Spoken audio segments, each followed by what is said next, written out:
Where are you with this deal? Do you believe this deal is workable, that it can actually be the start of lasting peace?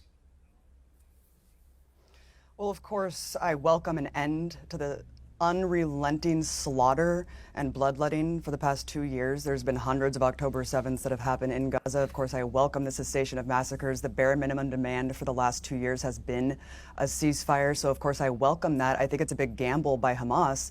I mean, this entire negotiations is basically putting Palestinians the barrel of a gun to their head and saying, subject, surrender, or die.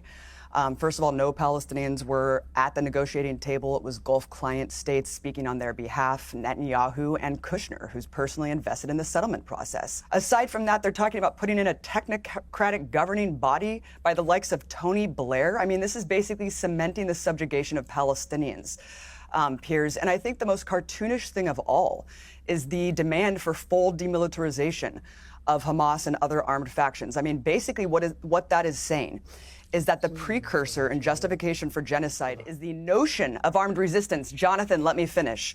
The notion of armed resistance, which is a legally enshrined right in international law. That is not a justification or precursor for genocide. In what reality are we living in that the victims of a genocide are being asked to make concessions to the people committing genocide against them? If you do not agree at this point, 2 years in, that the state that needs to be demilitarized and de-radicalized, frankly, is not the state committing genocide, then you're part of the problem. I hope that Hamas will be true to their words for once. I hope that they will return the hostages, those that they murdered and those that are still in captivity more than 2 years, suffering, starving, abused and everything. And I hope that they will be returned to their families. And then we can start looking at the withdrawal of Israeli forces, stopping military operations, and perhaps building a different Gaza. I wasn't laughing at that. No, Look, of course I want all hostages, both Palestinian and Israeli hostages, to be released. I wasn't laughing at that. I was laughing at the audacity of Jonathan to just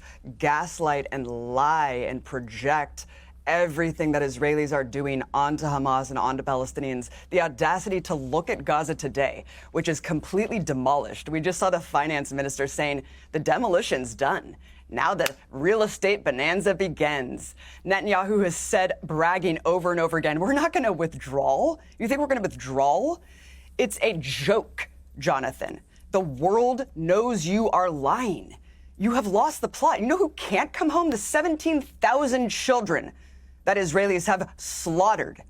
So all of this is it's just absolutely insane that 2 years into this, we all know that you're committing genocide. The only people who won't accept that it's a genocide are Israelis. And you know what? I think that you know it's a genocide, Jonathan. I think you just support it.